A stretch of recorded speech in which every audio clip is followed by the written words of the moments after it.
Welcome back to the greatest movie of all time podcast. I'm Tom Duncan.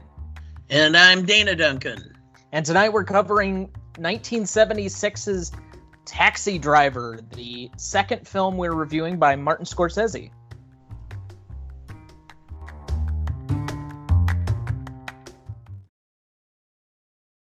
And for background on the film, as usual, suffering from insomnia, disturbed loner Travis Bickle, played by Robert De Niro, takes a job as a New York City cabbie, haunting the streets nightly, growing increasingly detached from reality as he dreams of cleaning up the filthy city. When Travis meets pretty campaign worker Betsy, played by Cybill Shepard, he becomes obsessed with the idea of saving the world, first plotting to assassinate a presidential candidate, then directing his attentions towards rescuing 12-year-old prostitute Iris, played by Jodie Foster. So, first question we always ask, what is your relationship to this film? I think I watched it on HBO in the early 80s while I was in high school. I barely remembered watching it other than a couple of scenes. That's it. So this is the first movie that we've done that I've watched for the first time while doing the podcast. And I'm going to say this is an incredibly difficult to digest movie that requires a much more nuanced viewership in order to get out of it what I think you're supposed to. De Niro is playing quite possibly the most insane and disturbed person in the history of cinema. And he's the title character that we almost solely focus on. 90% of this movie is spent with him alone or in his head. And I'm kind of glad that I didn't watch it up to this point because I don't think I would have understood what this movie is until about this point. We'll get into it as we go along, but I just think that this is much more artistic than most of the Scorsese films. He has a certain flair and entertainment value in some of the other ones, but this one seems to be much more raw and fully developed and kind of that sweet spot between your passion and a subject material all kind of coalescing in that early spot where you're really early in your career yet and you're taking more risks and chances. So that being said, I mean, it is still Marty, and he's created some of the best films probably that will even be on our list. So, all right. So giving the background, second question we always go to, what is this movie about? If you were to tell anybody else, what is this movie? What are you going to say? I know you had difficulty in trying to figure this movie out. Well, I guess I understand it on a superficial basis. You know, it's a expose of the mentally ill people. See, I lived through this time frame. Okay, I remember Sirhan. I remember Charles Manson. I remember when Squeaky Fromme and Sarah Jane Moore tried to kill Gerald Ford. I remember the one you haven't mentioned yet, Reagan, and Harold Bramer shot George Wallace, and they would show these disturbed writings in their diaries. Yeah. So. Well, the one you forgot to mention that probably is the closest to this outside of, Hinckley is Son of Sam, which comes just after this movie. Okay. But again, it's these people who are isolated and who feel ostracized and removed from society, who act in these bizarre anti-societal motives. They act with violence, vengeance, however you want to characterize it, in order to feel heroic and to, I don't know, trying to fit in. And I don't understand why it was necessary to, or quite frankly, to further highlight, to grandiose, or I guess grandiose is the right word. No, it's grandize. Grandize these individuals.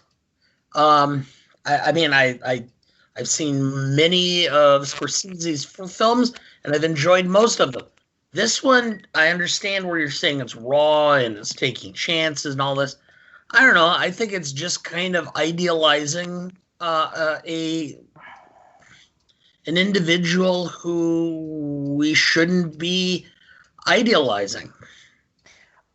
In no way do I think he is idealizing, glorifying, or propping up this person as a good individual.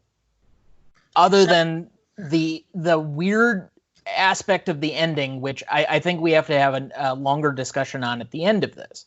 But in no way does any part of this make you say, I want to be this guy.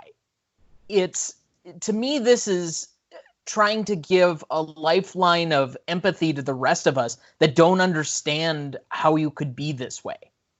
And except the problem is that you're talking about John Hinckley becoming Travis Bickle.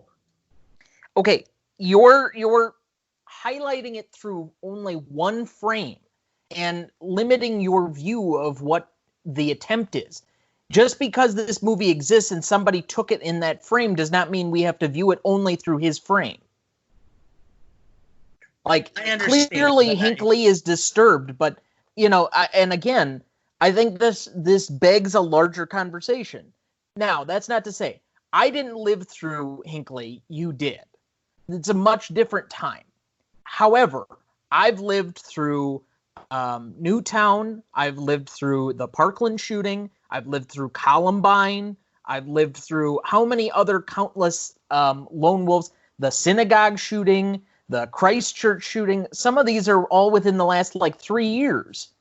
So the notion of these deranged people that don't fit in, that are isolated, that the only way to give their life meaning is to find this weird aspect where, I mean, ultimately, and this is the part where, you know, you get the really artistic people that are talking, and I don't necessarily recommend everybody listen to that, but everyone is ultimately the hero of their own story. And they're trying to author specifically what that heroism is. In his case, and in some of these cases, they think it's being a vigilante. Now, you know, whatever the filth is or how they view it. In Travis Bickle's form, it takes on a little bit closer to normal point of view. And I know that sounds odd. I can't think of a better word. But killing a bunch of pimps that are prostituting out a 12-year-old is a little bit closer to normal than shooting up a synagogue because the Jews are controlling all of the money supply. You know, so it's at least within a certain realm of heroism that's a little bit more palatable, maybe not normal, palatable to the general society, and thus why I'm still troubled by the ending. But again, I think that's a conversation we're going to have a little bit down the line from this. Oh, really?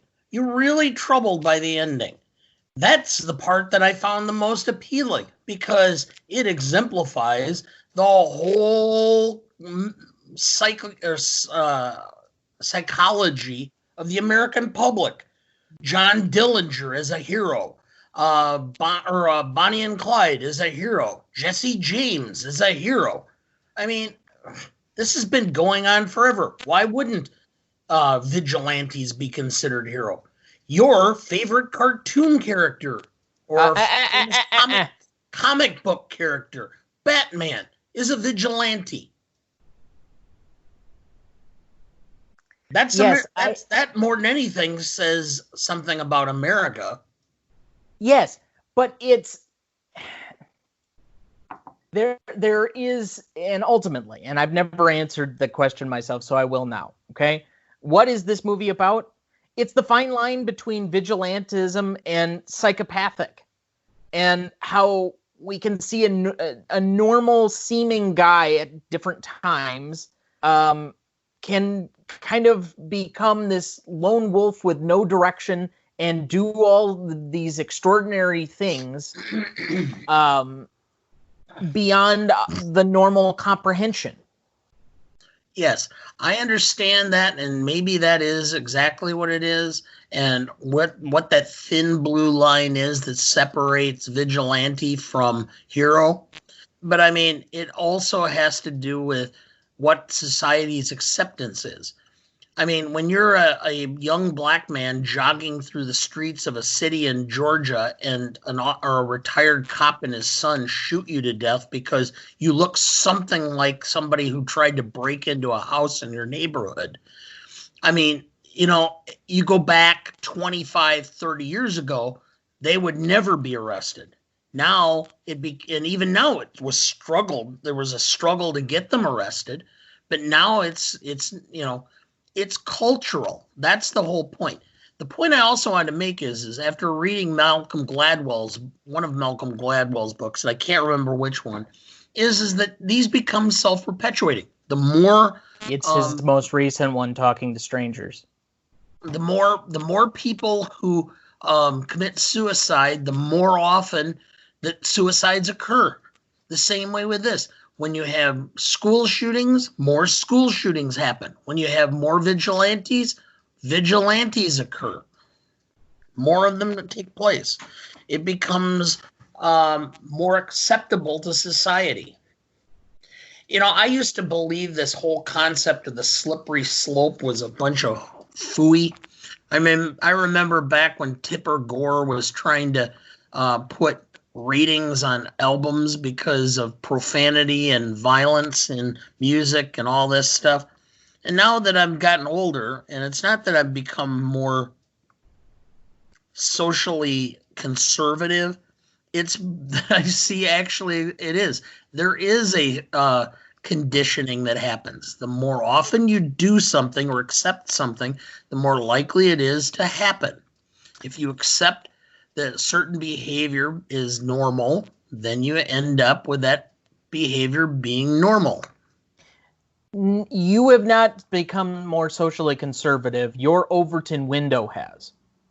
You're still in the prism of where you were probably at when you were about 30, and the rest of the world has evolved past you, and so you've become socially conservative because the rest of the world has moved. I disagree. I think I was much more accepting of different stuff than I am now on some things. Some things I go just the opposite. For example, I'm, if you would have asked me about legalization of marijuana when I was 30, I would have told you you're nuts. Now I'm all in favor of it. Again, I do think that there are exceptions, but overall, your opinion would fit in probably fine in 1995, but is a lot different when it's 2020. So, anyway, we'll take it into kind of the more structured part of the show, but I do think there's a lot to be had in the conversation because this is an extremely dense film, especially the last hour of it. I know that the first part in setting it up is kind of meandering a little bit, and it kind of takes a little while to get into it, but that last hour does kind of tick by. So, all right, who did you have down for best performance? De Niro. I was tempted to give it to Scorsese here because I think arguably this could be his best film. And that's saying something given, some of the other, mountainous films that we're even going to cover yet. We haven't gotten to The Departed. We haven't gotten to Wolf of Wall Street. Shutter Island's a good entertainment film. We already got to Goodfellas. At some point, we're probably going to cover Raging Bull and Mean Streets yet, which are incredibly popular. But I think this is. I looked it up that he did Alice Doesn't Live Here Anymore. Yeah. Okay. I'm not familiar with that film. But okay. Anyway, so, but I think this might be, I know De Niro won for his next film with Scorsese in Raging Bull, but I think this performance is actually better. I think he's kind of meandering, and I don't exactly understand his performance in Raging Bull at times, whereas this one, he's playing such a unique character in the history of cinema that, and he does it so simplified without making it over the top. Raging Bull, his Academy Award was, okay, we're going to give you an achievement award for multiple films that you've done. That's what it was. And the fact that, you gained 50 pounds to play the part. So, I mean, I never won an Academy Award for gaining 50 pounds. I just got contempt. Okay. He had already won an Oscar, so I don't think that argument holds. Well, sometimes maybe it's just the competition in that particular year. Well, and it's possible. I don't think he did a poor job necessarily. I just think this one is much, much better. But, that's just my opinion on that one. So, who did you have for Best Minor Performance? Best Minor Performance, I really enjoyed minor performances being Harvey Keitel as the guy that I would have probably liked to have popped. Yeah, I can buy that. His character name was Sport, just for the record. But I didn't even realize it was Harvey Keitel in the film, or when I watched it the first time, because I didn't even know who Harvey Keitel was really until much later. Well, he kind of like re-resurrected his career in the 90s, especially with like Tarantino films. I mean, being in both Reservoir Dogs and Pulp Fiction. Well, the one where I saw him was one of the worst films I've ever seen, The Piano. Okay. I don't know. I've never seen that one yet, so. Oh, you'll enjoy it. It's. Is that going to be one where you take a break on the show for a week? Oh, no. I would love to review that. And what you should do is get Andy Belial to help. Because Andy hates the film even more than I do. You can't name drop without it like coming back around. Andy is my mother's best friend from college and probably one of the... he's one of those that you call uncle because... He was around more than my actual uncles. Yes, and Andy has been a friend of mine since your mother and I got started dating and got married. So he's been a friend of mine for close to 33 years. And yes, and we've spent a lot of time together and we've watched a lot of films and argued a lot. And we don't agree on politics and we don't agree on films. But this is one we agree on. That was one film we agree on. Oh, you guys agree on a lot of films. Not all of them. Usually it's comedies. Yes. And he is supposed to be on for our eventual Princess Bride episode. So, all right. You should just get us both on to do the Holy Grail and just let us go. Yeah. I think that's going to be one of our first 2-hour podcasts. Anyway, most charismatic. Jodie Foster. You could tell at that age, I think she was 14 at the time it was filmed. You could tell that she was going to be a star. Other than Silence of the Lambs, I don't know her for a whole lot. So she is trying to avoid a lot. The Hinckley she's done more directing lately. Yeah, I know. The Hinckley matter really altered her career path. I think she would have done a lot more as a result of that.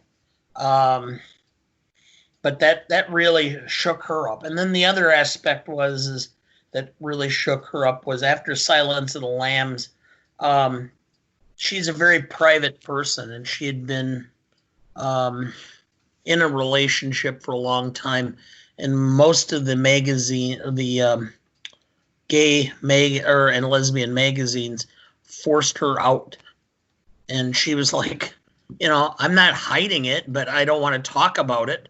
But that was a big thing, and those two events, I think, really changed her career path. Yeah, and that's kind of too bad, because I do think she did an exceptional work for as young as she was. I know she credits De Niro on this movie really being kind of her acting and performance coach, and really helping along her career, as I think he's done for a lot of younger people over time. The amount of times that either Brad Cooper or Jennifer Lawrence has basically praised him, and I mean, they have dinner regularly, but he's just seems to be one of those genuinely nice people that is helpful, and it furthers people's careers. So I guess applause just for that particular part. It's always a good thing to when you can figure out some sort of pointless trivia. She got her start playing Ken Berry's daughter on the sequel to the Andy Griffith show, Mayberry RFD, in the 1969, 1970, somewhere in that area. Okay. This has been Useless Facts with Dana. Oh, that's what I'm here for. All right. So I had Cybill Shepherd.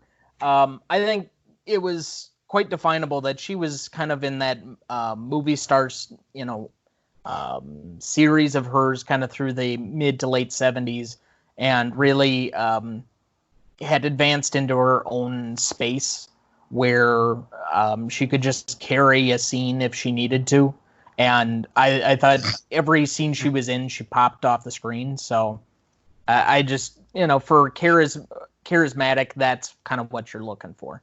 I find De Niro to be charismatic when he's not being deranged. Otherwise, he would have been a little bit potentially higher on this nomination list. But I have to give it to her. So, all right.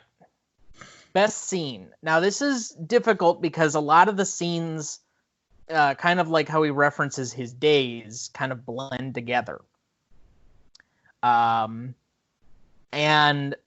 so I will try and nominate as many as I can to do this. But if I miss something, you can jump in with your suggestions of anything I've missed. All right? So I'll just start right off the top. The thing, and it's going to be the most indelible moment because it's the one scene that everybody remembers in this. You talking to me. And it's most famously the whole scene in the script is Travis talks to a mirror. And so it's all Bob just riffing psychotic lines to himself.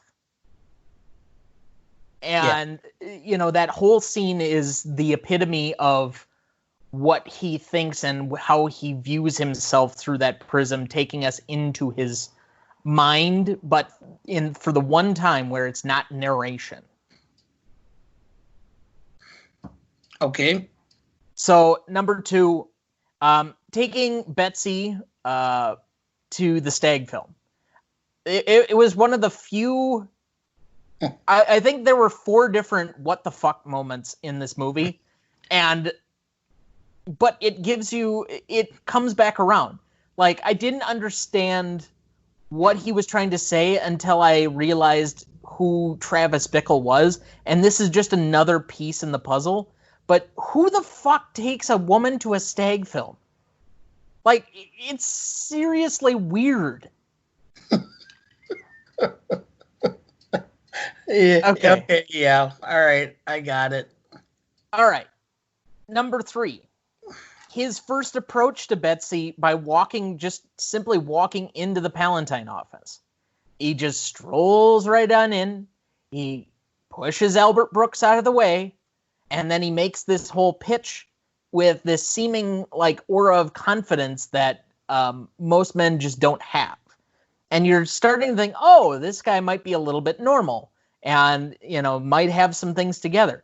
Obviously undone by the whole stag film thing, 10 minutes later. But it's this... It's the start of the domino effect on who he is and all of the effects that go into his descent into complete derangement. 4, meeting Palatine in his cab. I'm your biggest fan. I'm telling everybody at the cab company to vote for you. I would have put a sticker on the cab, but they don't want to put politics. Well, tell me what I can learn from you. I've learned so much from riding in cabs in this country. Well, we got to clean up all the filth on the streets. We got to get rid of all of the dirty people. And he just goes into this weird monologue where you put yourself in the shoes of Palatine with this guy giving something close to a minor manifesto on crime. And just the uncomfortableness of what that was. Okay? Yeah. 5, the epilogue. And I don't mean like the whole shootout or anything else, because honestly, I didn't... there's something to discuss in the shootout itself, because I was just doing my own very basic research on Wikipedia and whatnot, and they had to low light that particular scene in order to not get an X rating at the time. So they couldn't make all the colors really stark, and so the contrast isn't as great. But I just, a lot of that scene doesn't play well to me. I mean, it's executed fine. It just doesn't, like, the camera work seems odd. But no, I'm specifically talking about the epilogue, because if there's any one takeaway from this film, after he is about to commit suicide and he's out of bullets, and then sits on the couch and we get this overhead view after the cops come in, but it's all of these people, the newspapers, the family of Iris, everybody else celebrating Travis for being this hero and getting her out of there. And I think it's by far the biggest open question of this movie. So did I miss anything that was on your list? Oh, I had one scene that I think is the quintessential film, or moment of the film. The cabbies are sitting around chatting, led by Peter Boyle. And they're chatting away, and Travis comes in, and he's unsure of himself, and he sits down, and he is completely out of his element. He cannot even maintain a conversation.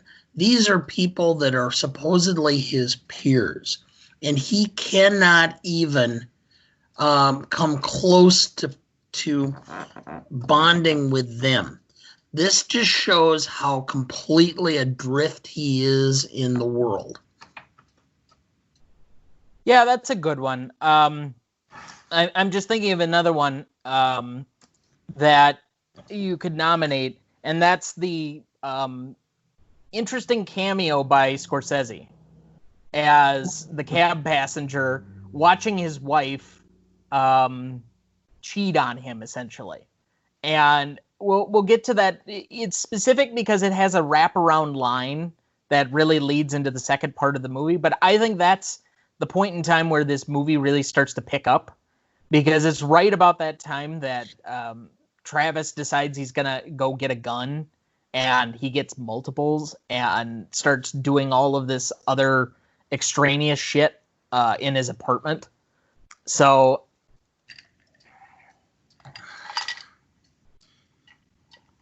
yeah. So which one would you nominate for best, though? I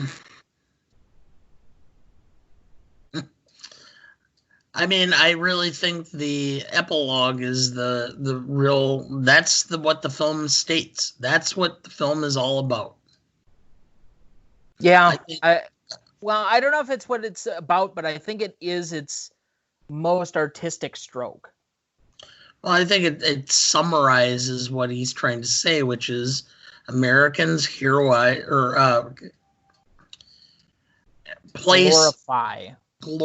There is a better word. Glorify people who probably do not deserve to be glorified. I think it's in that moment, the movie has the most of the part to play, but it's the one spot where I will come back around to when we have open questions here at the end. For that, I think we have a larger discussion to have. So, favorite scene? I guess I really enjoy the whole scene where he just walks to Palatine's office and asks Cybill Shepard out, because I just know a ton of men who would never have the ability to do that in a million years. I know when I was single, I would never have had any opportunity or any ability to do that. It's amazing how much your confidence picks up when you're off the market. Yeah, I suppose that's true. So we already mentioned it. The most indelible moment is you talking to me. I mean, that line has been repeated so many times. And I think that is the one moment where people pick up and glorify that one without really knowing what they're talking about. So that would be the one element of this as far as legacy that I would... It doesn't give me warm feelings, let's say that. Yeah. Having actually watched this. So, all right. Nominees for best line. I've got about 6 of them down. 7. I've got 7 down. Again, if I miss any, a couple of these are a little bit more minor, but I thought they were worth mentioning at least. So, beginning of the movie, personnel officer. Want to work uptown at nights? South Bronx, Harlem? I'll work anytime, anywhere. Will you work on Jewish holidays? Anytime, anywhere. And it's just highlighting, he doesn't care where he's going, what he's doing. He's going to, or he doesn't feel uncomfortable necessarily being amongst other people as a shadow. But ultimately, that's where the movie's going to wrap around, that he has a disparaging view of all of these people.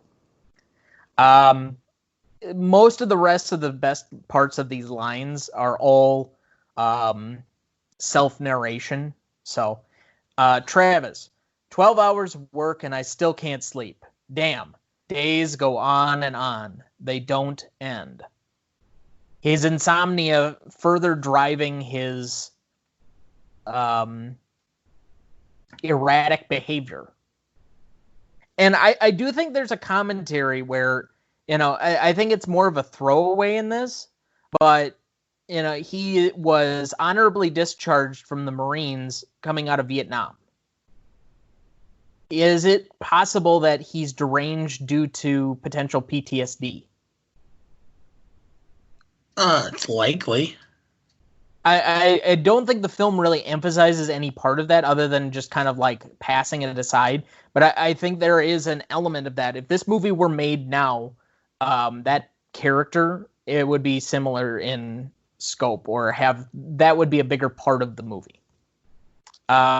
Travis, now I see it clearly. My whole life is pointed in one direction. I see that now. There never has been any choice for me. My only mission is to clean up the filth of New York. Cameo appearance by Scorsese. I have a 44 Magnum pistol.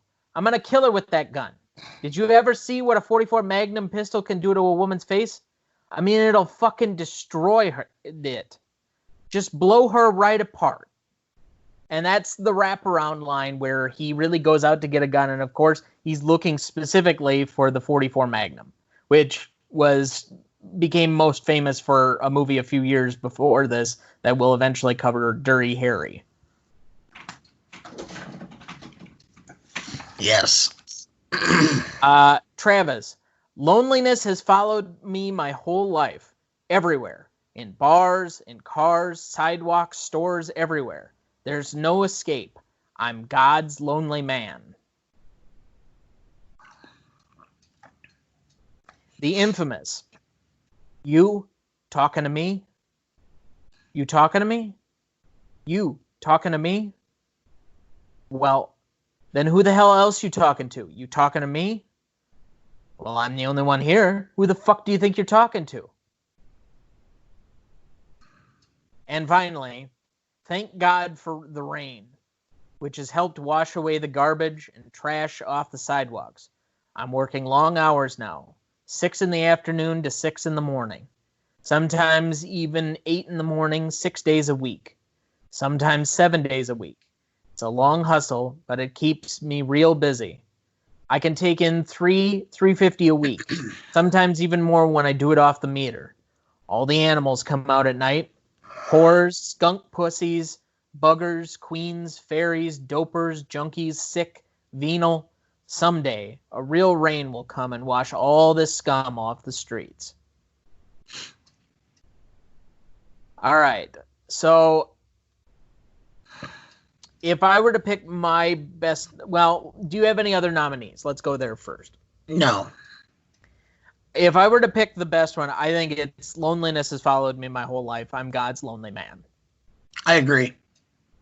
I just think it is the particular thing that highlights who he is more than anything else. The other ones, and we'll put the indelible moment in as the honorable mention here, or at least I will. But the other scene works better because of all of the other things that he's doing, not because of the meaning that's behind what he's saying. This one, it's highlighting exactly what you said. He is alone in person anywhere he goes and does not fit in at all. Yeah. I know they've been talking about that you can't do a sequel, but a prequel might have been an interesting one. How he got to this point. I think you could do like a 5-episode miniseries and really expand on the character, ultimately to his deranged end, because I think honestly, you could have probably your pick of actors, because I think just about anybody's going to want to do this. Yeah. But, you give somebody, you expand his war background, do some of those like flashbacks, which is why he can't sleep.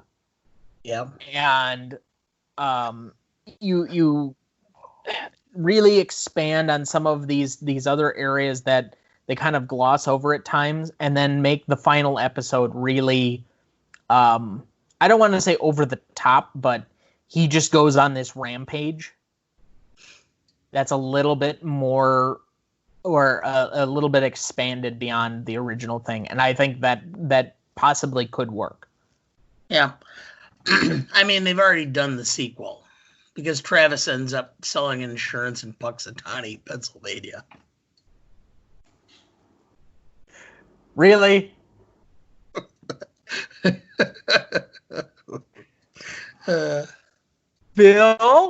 Phil Connors?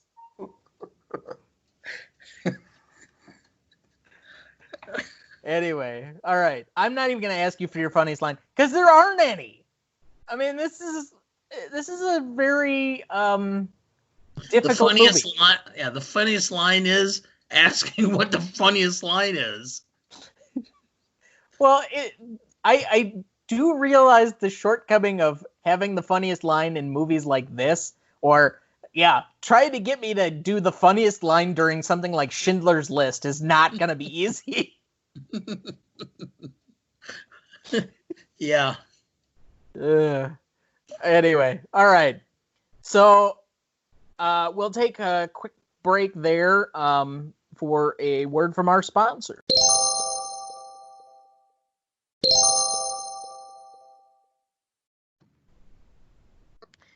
And welcome back as we go to our grading system. So number one on the list each week, Legacy. What did you have down? It's famous. It's, 9. I had a 9.5, so that's going to average out to 9.25. But I do think that this has a long-running tail. I'm kind of surprised I hadn't seen it before, to be honest, with as much as it's still mentioned in the conversation of different movies. I don't think this is brought up as like one of the seminal Scorsese works, in the same way that like Goodfellas or The Departed is.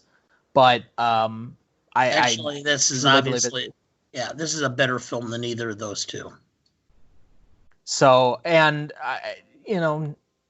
those are more entertaining films, but I think this is a much more artistic film. So, impact, significance. I don't know how you have more impact, significance. Like, De Niro as kind of this deranged anti-hero has basically created a character type for 40 years worth of movies with this thing. I mean, I don't know if you get Hannibal Lecter in the same way if we don't have Travis Bickle. I'm trying to think of some of the other, like, just absolute over-the-top psychopaths that we've been given to in movies. And I'm drawing a blank here, but not to mention, this had a direct effect on world events. Like, we don't have the Reagan shooting with John Hinckley. And so we don't have the gun debate during the 80s and 90s, the automatic assault weapons ban in the early 90s. I mean, we've had so much different political discussion because of this one movie and its tale. I don't know how you have a little bit different of an impact or significance, though. So I had a 9.5 for that. I had 10, and this is why. Yeah. This is why. I mean, I refrain from giving 10s unless it's significant. It has to be perfect. And I went back through thinking of all the films that I had watched through all the years, through the 30s, the 40s, the 50s, the 60s, the 70s. And I came to the conclusion that this is the first film of the true psychopath. The films, you had gangsters. Okay, you knew gangsters. Sure. George Raff, Edward G. Robinson, James Cagney. All right, that's fine. You knew where they were coming from. The psychological aspect. The most vile character that I could think of was people like Fred McMurray in Double Indemnity, and then Fred McMurray again in the Keen Mutiny, where they're evil, but their evilness is cloistered. There wasn't a raw openness about their evilness. This is the first time where somebody said, this guy is a nut, and we're going to show it as he really is. The one exception might be, I just recently watched Treasure of the Sierra Madre for the first time, and Bogart playing kind of a paranoid gold seeker has kind of some of these psychotic tropes, not to the same level. And I know he kind of plays off of them in the same way that you mentioned the Kane Mutiny already. He does a similar character type, but that would be the only comparison that I can think of offhand where you have the same. But to be fair, The only other film I can think of that is this raw on a villain archetype, but doesn't quite go to this level where he's the primary character, but you get kind of a dualism in Dirty Harry, the original, where you're following both the villain and Clint Eastwood. But this is the one where it really puts him out front and center, and he's the whole story. So I don't think there is a whole lot different. And again, I already mentioned it, but this has a direct effect on geopolitical events for decades. I don't think it meant to, but it certainly did. Well, even you're talking about Dirty Harry, the psychopath that's doing the Dirty Harry tracks down. You don't spend any time trying to understand or see how he is or how he got to that point. That's the difference. This is an expose of insanity and where it comes from and how it happens.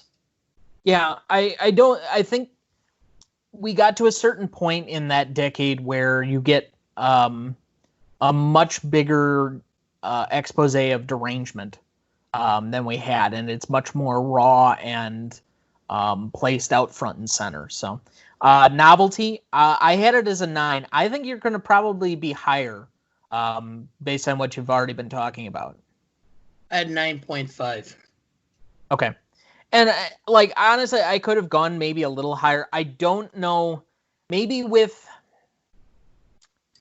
how you framed it already for what it was dealing with as a subject material and how it portrayed it, but this is an extremely novel film, not only for its time, but just its subject material and what it was trying to say. So I certainly don't have a problem going to the 9.5 and cutting it there. So what did you have down for classicness? I gave it, I would have had it about a 9, but I'm going to give it an 8. And this is why. Okay. You have to be my age or older to really understand what it was portraying. New York is cleaned up a lot. It started with Ed Koch, then it went to Giuliani, and then it was Bloomberg. And they've really done a nice job of making it a city that's someplace you can actually go to and enjoy. I remember when people would talk about New York being a place where you didn't go unless you were like insane. Why the hell would anybody go to New York? I mean, you had to be from New York to survive, because if you were from any place else, it would eat you alive. You'd be, you'd have like a neon sign that says, "Please mug me." And I remember that. So this is a difference in framings. I've only ever known New York being the more tourist-friendly, cleaned up version where there's a lot less crime, where it's friendlier and it's much more of an international city where it wasn't so, I don't want to say slum ridden, but where it was clearly a different tone and attitude in 1976 than it was even by 1986. So, that was my only downside of whether or not this had aged well. I don't think any part of the subject material. In fact, I think a lot of the subject material is the same. We talked about it earlier. Whether or not that I'm trying to draw my words carefully here, but and I lost my thought. Of course I did. Well, I'll fill in. All right. You have to understand that New York was the cultural and economic center of the United States for decades. Okay, New York from the turn of the century up to about 1960, 62 was where it was. There was a reason they had 3 baseball teams. it was the place to be. And what ended up happening to New York is really, it almost would be a great book or movie in and of itself, just to find some way of portraying New York from the 1950s to the 1980s, because of the change. Because the baseball, or the Giants and the Dodgers fled. Carson and the Tonight Show was in New York. All of the TV shows were based in New York. They all fled and went to California. It was like urban flight, and what was left was a cesspool of everything that was horrible that just filled the gaps. And I think that's what you're tiptoeing around it a little bit. It's the same thing of how people thought of Philadelphia or Detroit, and from that like 60s and 70s period, it was basically the Great Migration of blacks from the South moving to the North and becoming a bigger share of the cultural footprint. Not to mention, you had, especially in New York, you had another set of minority groups with Hispanics and Puerto Ricans and etc. That just the opposite, which is that only became a problem, and it was not a problem to begin with, because there were, there was a large, in New York itself, a large white middle class African American in New York and in Brooklyn. Okay, but even they fled. They always talk about white flight from the inner cities to the suburbs, but even the professional black and Hispanic people fled. Yeah, so it became poor. They wanted to go to that. They didn't want to be there. And what was left was not, and everybody always talks about it being a minority. No, there was a lot of whites there too, but it was, what was left was the cesspool that just kind of like mold grew in those places. Well, I don't want to treat it like, we have to be careful about how we're talking about it specifically. At that point, it's a much poorer version that, you can start going through different statistics of, crime is going to rise when there are incidences of poorer populations, etc., out of just sheer desperation and survival.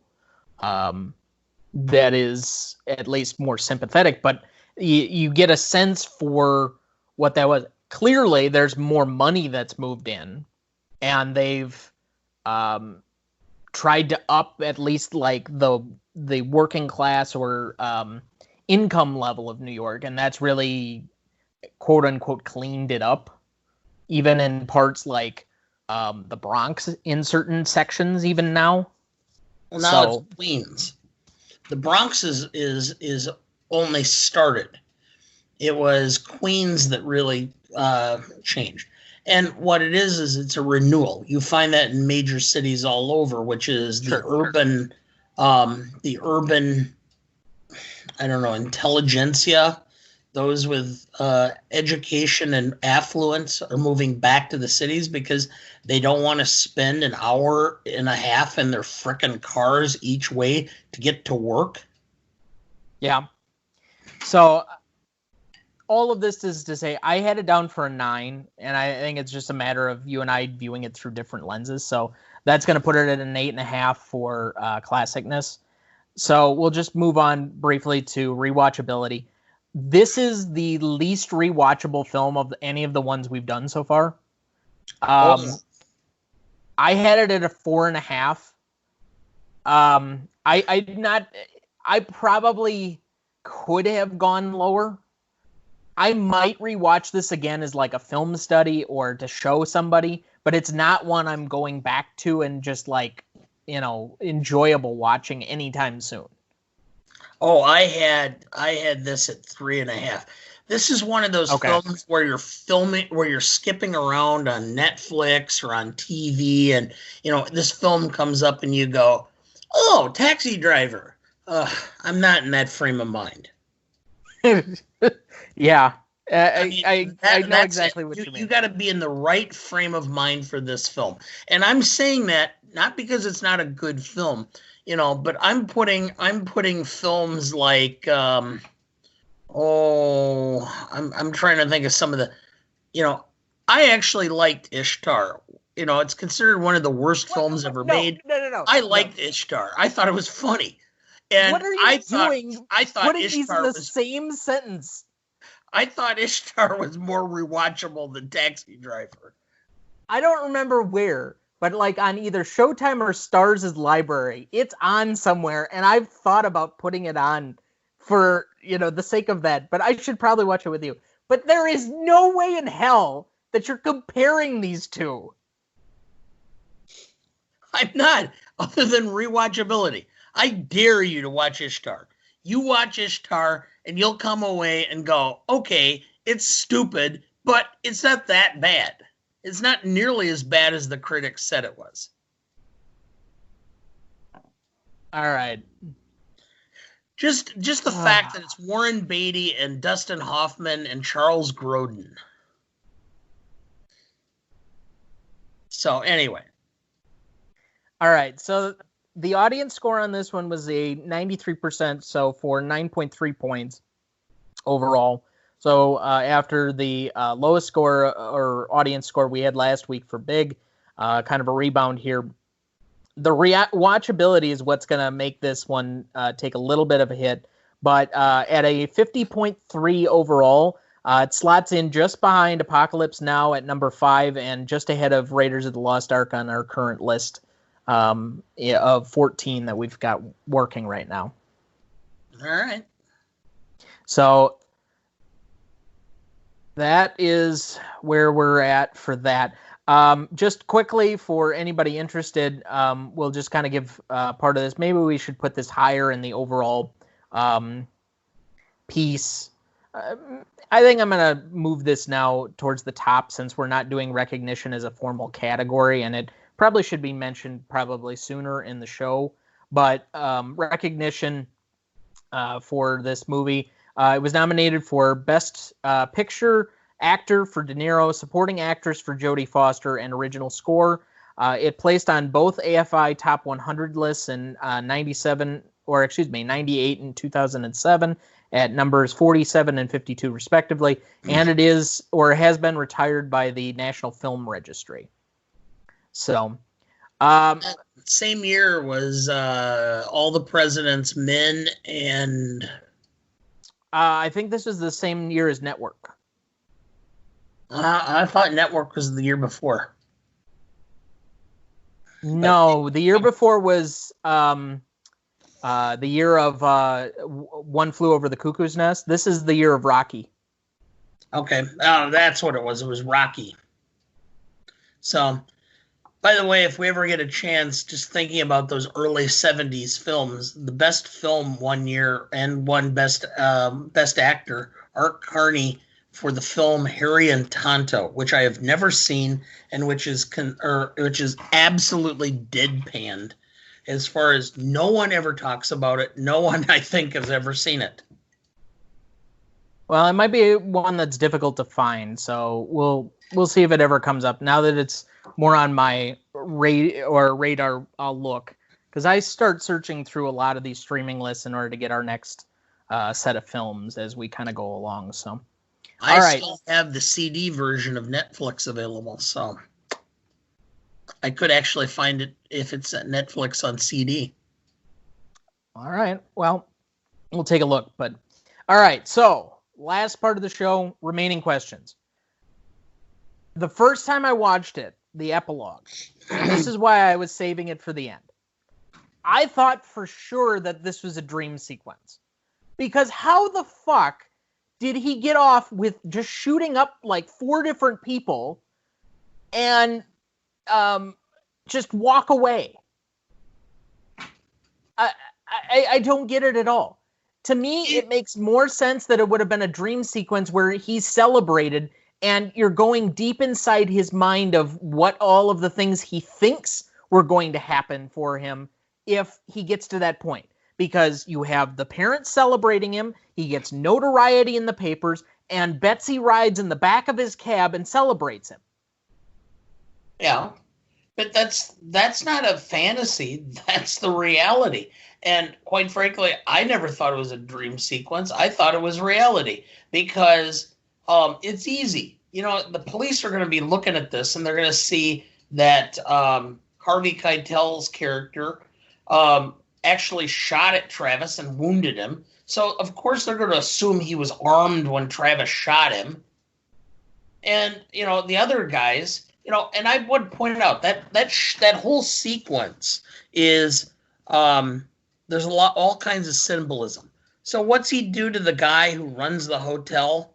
He shoots his fingers off. Why? Because he's got his hands in it. He's not actually doing I guess I wouldn't anything. have thought of that. He's got his hands in it. So, of course, he has to shoot his hands off. Or his hand off. Those are the type of things. So, no, it's not a dream sequence. It's a indictment of popular culture and lionizing violent heroes. Honestly, I took it as that, and it certainly wasn't just me, in a very cursory overview. Like, that's been a notable theory for a long time. Now, the screenplay writer who adapted it did say he did not intend for that to be the sequence or how it was taken. And Scorsese has also said that was not the original intention. So you are correct that was not it. However, it would have made more narrative sense to me because I don't think that in a more modern sense, we would have just let him completely off the hook like that. I think there would have been a much bigger court case, and then you would have had a battle of public opinion than there would ever be where he just walks away. Not in 1976. And, well, then that's what I mean. In a more modern sense, I'm looking at it being, 20 plus years younger than you. And, seeing this as my generation would see it, where that guy never walks away from this. And that idealized version where the girl that he used to fawn over gets in the back of his cab and now he's acceptable to talk to again, or that he's lionized. I just don't think that happens other than this fantasy that he would have concocted for himself that he's the hero of his story. Let me just let you in on a little secret. Or as you were aware, and the audience may not be, but I spent the first 17 years of my career as a criminal defense lawyer. And you spend a lot of time in law school talking about the silent argument that you cannot ethically ever make, but which existed and exists yet. But in 1976, and even when I started practicing in 1989, it existed. It's called nullification, which is, yes, the person did the crime and everything about it has been established and the crime really did happen and all the elements are met, but we as a jury just don't think this person should be convicted. And so we're just going to nullify what the law is because we think this guy should, or gal, or whoever, shouldn't go to jail. And you have... You mean O.J. Simpson? Yes. You are trained as a lawyer and as a defense attorney to know that this exists and be able to figure out how to argue it without ever saying it, without ever coming to the edge of the cliff. Because if you do and you step off, you lose your license. But if you don't and you figure out how to get to the edge without falling over, you become a very successful lawyer, ergo F. Lee Bailey and Gary Spence and all kinds of high-profile celebrity lawyers. Yeah, your point is well taken. And it leads to my second remaining question. How does he get out of all the trouble? maybe it's my lack of understanding, and maybe I'm not as nuanced on this as I could be, but I just that's where I struggle with the ending of the film. If it's not a dream sequence or not a fantasy of his as he's like getting arrested or whatever else, I don't understand that world or how things would have played out that way. It just doesn't make sense to me. So, and maybe that's, again, my lack of nuance or understanding of historical perspective, as you've already alluded to at times. But that's where my problem exists. And a movie I actually liked and thought was really good. I will say it, and I don't mean to be mean by saying it, and it's not what I intend because it has negative connotations. You have a certain level of naivete. When you've practiced law as long as I have, you become very jaded about life and society and situations because you see everything at its base. Yeah, and I can buy that. I certainly don't. I don't have a response to it other than what I've already said, essentially. But final question I had: what does he see in the last image of the film? So we get a very quick flash where his attention goes to the rearview mirror. We get a flash of red, and I think artistically, at least from the cursory background information I looked into on this, is we're supposed to believe that there is another thing that has grabbed Travis's attention, and he's going to go on another the next impulse to snap. Yeah. So giving that some is what artistic license. So we're not supposed to exactly say it. I think it's somewhat of a poetic ending and touch in that situation. You could ultimately say that. Well, it's possible. It's deja vu all over again, said the famous New York catcher of the Yankees, Yogi Berra. Yes. Okay. Well, I suppose that's a good place to cut it for this evening. We've spent quite a long time on a movie that I don't think you would have thought we had quite such a long conversation for. But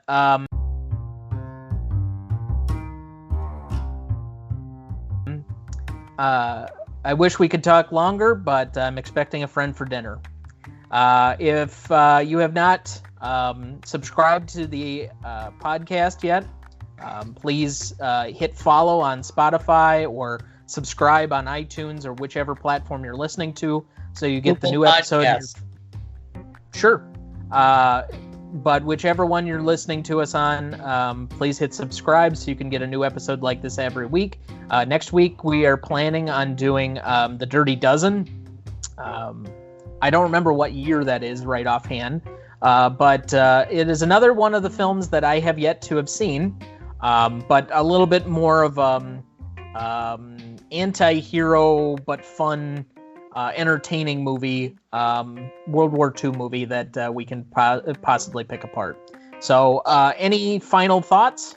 Well, I'm looking forward to next week, and what this movie means to me will be a tribute to my father, because part of the reason why I love movies is through him, and one of those movies was The Dirty Dozen. So, well, that'll be a nice story at least. So stay tuned for that next week, everybody.